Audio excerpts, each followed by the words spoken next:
আমার ভাইকে এই যে চট্টগ্রাম জজ কোর্টে এসে একটা আদালত প্রাঙ্গণে এসে এইভাবে যে নির্মমভাবে হত্যা করেছে, এটা সন্ত্রাসী সংগঠন ছাড়া আর কেউ করতে পারে না, জঙ্গি সংগঠন ছাড়া আর কেউ করতে পারে না।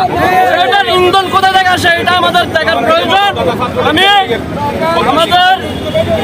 আমাদের যারা বাংলাদেশে আইন প্রশাসন আছে, আমি আমাদের অন্তর্বর্তী সরকারের মাধ্যমে বিজ্ঞ আইনজীবী এবং সে বাংলাদেশ সুপ্রিম কোর্টের একজন বিজ্ঞ আইনজীবী, এই যে ইস্কন কর্তৃক নির্মমভাবে গতকালকে তাকে জবাই করে হত্যা করা হয়েছে। ইতিমধ্যে আমরা গতকাল চিটাগং জজ কোর্টের মতো একটি সেন্সিটিভ জায়গায়, যে এখানে অনেক বড় বড় নেতা সালাউদ্দিন কাদের চৌধুরী, শাহাদান চৌধুরী এবং সহ আরও অনেক বড় বড় নেতা চিটাগং জজ কোর্টে এনেছে এবং তাদেরকে বলে জেল হাজতে প্রেরণ করেছে।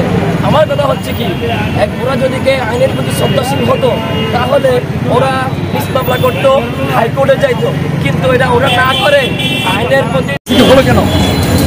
এটা ম্যাজিস্ট্রেসি ক্ষমতা সম্বন্ধে আপনারা জানেন, মিডিয়াগুলো বলেন তারা এরকম তাণ্ডব চালাতো না। তারা মসজিদে হামলা করেছে, তারা বিভিন্ন আইনজীবীদের চেম্বারে হামলা করেছে এবং যাওয়ার সময় অনেকগুলো গাড়ি ভাঙচুর করেছে। আমরা দেখেছি এই যে সিসিএম এর গাড়ি তারা ভাঙচুর করেছে। আমরা এরপরেও যে এখনো পর্যন্ত আমাদের ভাই যে সাইফুল ইসলাম মালিক ভাই যে তাকে নির্মমভাবে ইস্কন কর্তৃক সন্ত্রাসী কর্তৃক জবাই করে হত্যা করা হয়েছে। আজকে 24 ঘন্টা হয়ে গেছে। ইতিমধ্যে